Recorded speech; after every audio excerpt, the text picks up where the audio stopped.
Welcome to Safe Money and Income Radio with military veteran, federal retirement consultant, and leader in finance as recognized by Top 100 magazine, your host, Daryl Blackmon. Daryl is a retirement and income specialist, primarily serving the Eastern U.S., but he's sought after nationally for his expertise in helping people secure their retirements. Mr. Blackmon is a licensed financial professional in numerous states throughout the country. He specializes in working with people who are near retirement and those who have already retired with wealth management, income planning, and asset protection strategies using various insurance-based financial products. And now, here to talk with you about securing your retirement, your host, Daryl Blackmon. Welcome to Safe Money and Income Radio. I'm Daryl Blackmon, an asset and retirement protection specialist serving your local area. Have you ever heard of spin-down income planning? It is the most common type of financial planning in our industry. In fact, about 95% of all financial professionals practice this type of planning. And even though spin-down strategies are so common, you might have never heard about them. Unfortunately, financial planners don't usually explain the foundational theories behind their strategies. So what is spin-down planning? Spin-down planning is when you try to build up a pile of retirement money based on a hypothetical rate of growth. It is hypothetical because you don't know what your growth rate will be or if you will have any growth at all. It is very common for financial planners to look to past results to try and illustrate what might happen in the future. So the growth estimates are purely speculation. One thing is for sure, no financial planner that sells or recommends risk-based accounts is going to illustrate you losing money or getting no growth. For this reason, it is not uncommon for expectations to be set on the high side of what might actually happen. For example, could you lose 40% of your account tomorrow? The answer, of course, is yes. Has any financial planner illustrated that possibility for you? Not likely. Also, money isn't supposed to grow just for the sake of growth. Obviously, at some point, usually your retirement date, a financial advisor will show you how much money you can take out of that pile to spend for the rest of your life. This is what is called a spend-down rate. The standard rule for spending down retirement funds was established by William Bingen in October of 1994 when he published a study called Determining Withdrawal Rates Using Historical Data. In this study, Bingen theorized that with a proper mix of bonds and stocks, you could withdraw 4% of your retirement money each year and have a reasonable chance of not outliving your money. Now let's stop for a second and think about this. Did you notice that Bingen theorized that you could have a reasonable chance of not outliving your money? What on earth is reasonable about having a chance of outliving your money? Before we continue with our explanation of this hypothetical and theoretical planning strategy, let me assure you that our income planning is not based on a reasonable chance, but rather on a guaranteed outcome. It is better to know what is going to happen instead of hoping for a positive outcome from the process of guessing. So let's get back to Bingen's 4% spin-down theory. This guessing game of pulling 4% of your retirement funds to live on in the hopes that you would not outlive your money was used for almost 2 decades before it was realized that this was way too aggressive. In August of 2011, D. Fowle, Ph.D., a professor of retirement income at the American College, published another paper titled, Can We Predict the Sustainable Withdrawal Rate for New Retirees? This was published in the Journal of Financial Planning and debunked the 4% rule for retirement income spend-down. The paper explains how a safe withdrawal rate with 60% of your money in stocks and 40% of your money in bonds varies widely depending upon circumstances that are unpredictable. And for some people retiring, the safe withdrawal rate could be as low as 1.5%. Now, 1.5% is a lot different than 4%. Basically, if you have $1 million, that means you can only draw out $15,000 a year and have a reasonable certainty that your money will last the rest of your life. Now, how can that be true? It is as simple as math. If you have $1 million, take out 4% a year, and then experience a massive market loss, you will have to withdraw a much larger percentage of your funds to keep the same amount of income. A 4% withdrawal can easily turn into an 8% withdrawal, and then a 12% withdrawal because of market losses. Once you experience a significant loss, it is almost impossible to recover. It's kind of like tipping over some dominoes. You can't undo dominoes falling once the first one tips over. If you don't believe me, let me prove this to you. We have a complimentary handout that I would like to provide you called the Sequential Rate of Return Risk Illustration. It mathematically proves the massive negative impact on the sustainability of your retirement with a single significant market loss. If your retirement money is primarily invested in funds where you are exposed to market risk and someone is not talking to you about sequential rate of return risk, then you have a ticking time bomb waiting to go off and you don't even know it. Not only that, but we have income plans that pay out guaranteed income for life, even on a joint basis, that neither you nor your spouse can outlive. Now, these income plans can pay out substantially more than 4% of your income account balance. These accounts can grow at rates of up to 7% or more for the purpose of receiving guaranteed lifetime income. Why would you want to be put in position to withdraw less from your retirement account because you are worried about running out of money before you die when you can withdraw more and never outlive your income? When I talk to my clients, one of the most common questions I get is, what kind of return can I get on my money? My answer to that question is another question. For what purpose? Sometimes that question confuses the people I'm talking to. They might say, for what purpose? What do you mean by that? I just want my money to grow. Honestly, this is one of the things that drives me crazy about the financial planning industry. The financial news, the brokerage houses, and so many so-called financial planning experts talk about growth, but don't talk about purpose. For example, what if you had $100,000 and it grew by 20%? You might feel good because now you have $120,000. But then, what if your investment experienced a 20% loss? Now you feel bad because a 20% loss of $120,000 brings your account value to $96,000. Now you have less money than what you started with.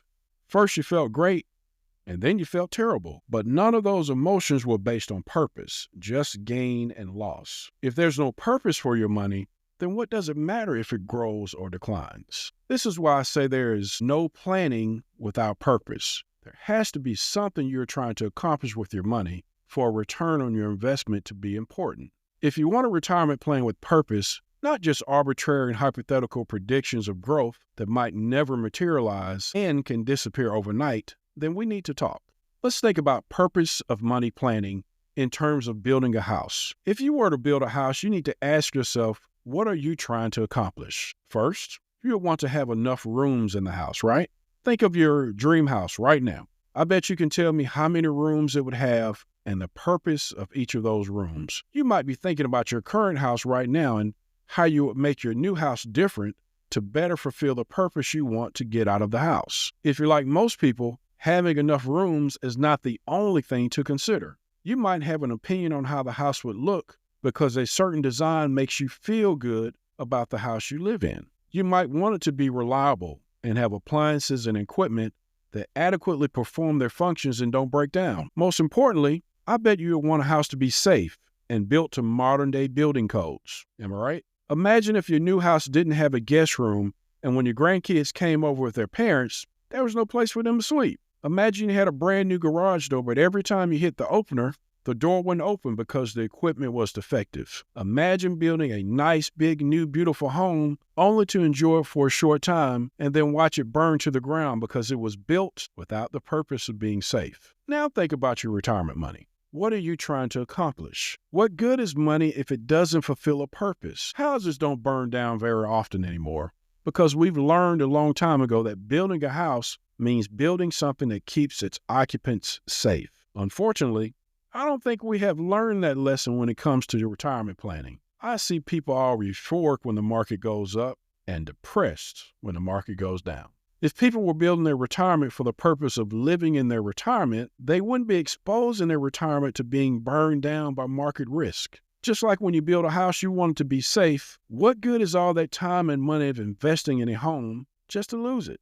The same thing is true for your home, is true for your retirement. If you build a retirement, you build it to live in, not just to look at a big bank account value and then one day see it disappear because you didn't protect it. Sounds familiar, doesn't it? How is your retirement built? Look at what you're doing with your retirement right now and ask yourself, do I have an income floor that I can count on? Is it adequate? Is it keeping up with inflation? Will it survive the death of a spouse when Social Security and or pension income is lost? Will it be deteriorated by long-term care costs? Do I have a tax-free income replacement strategy? So I was talking to one of my clients the other day. Let's call him Joe. And he was telling me about how his friend made a 22% return in the market last year. Now, for many reasons, I usually don't give a statement like that much attention. A lot of times, I don't even ask where they were invested because claims like that are rarely true. The 22% return rarely accounts for fees and taxes. So people love to talk about a 22% return in reference to one investment they have with a portion of their money. If someone has $1 million and invests $50,000 of that into something they get a 22% return on, then guess what? They'll probably talk about that at a party. That is a 22% return on 5% of their money. It might make good for a good story over some cocktails, but mathematically, it's not that impressive. People never talk about the money they lost or the total return on all their money. Now, that being said, for some reason, this time, I didn't dismiss the statement. I had what I would call an impulsive epiphany. I asked Joe if his friend spent all the money as soon as the year ended. He asked me, "What do you mean, Darrell?" I asked Joe again, "Is the money gone? Did he spend it?" Joe said, "No, I don't think so." So I asked, "Is it still invested where he made the 22% return?" And he said, "I don't know, but I think so." Then I asked Joe a question he will never forget. I said, "Joe, then how do you know he made a 22% return?" The phone went silent. I could hear the gears turning in his head, and then quietly, humbly, Joe answered, "I don't know." Before we get back to this encounter with Joe, let me ask you, what if you could know? What if you could know that any returns you have, you get to keep? Some of you listening have already figured out why a 22% return is not a 22% return if it is still invested. But let me outline this just in case. Let's illustrate this with some other questions. If you are married and you have one really good year of married life, is that a successful marriage? If you have children and you win Father or Mother of the Year for 1 year in that child's life, does that make you a successful parent? If you have a job and 1 year you exceed in every expectation your boss had for you, does that mean you have a successful career? Of course not. You've heard the saying, don't count your chickens until they hatch. When it comes to retirement, when do your chickens hatch? Ironically, your retirement chicken hatches when your life is over.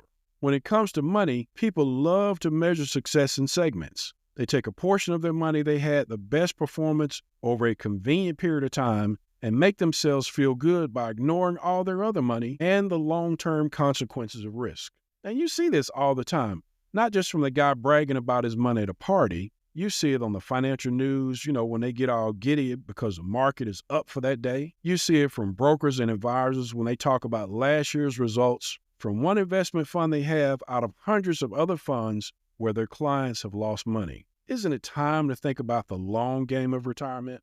What does a return on a portion of your money over the last year, last month, or last decade have to do with anything when you still have a life to live? There's a word for exaggerated claims when someone cannot be counted on. And I won't say that on the radio, but you know the word that I'm talking about. That's from listening to my show over the weeks that I'm a straight shooter. I think retirement shouldn't be about laziness, but it also shouldn't be about stress that comes from striving and taking on risks that could put your retirement in jeopardy. I also think retirement should be about honesty. I think we should all be wiser as we get older, and we shouldn't call something a gain when it can be taken away. A 22% gain that is still exposed to market risk is not a 22% gain because you can't count on it. How do you take a gain and turn it into a permanent gain that is protected from loss and that you can't outlive? That, my friend, is what I would like to talk to you about.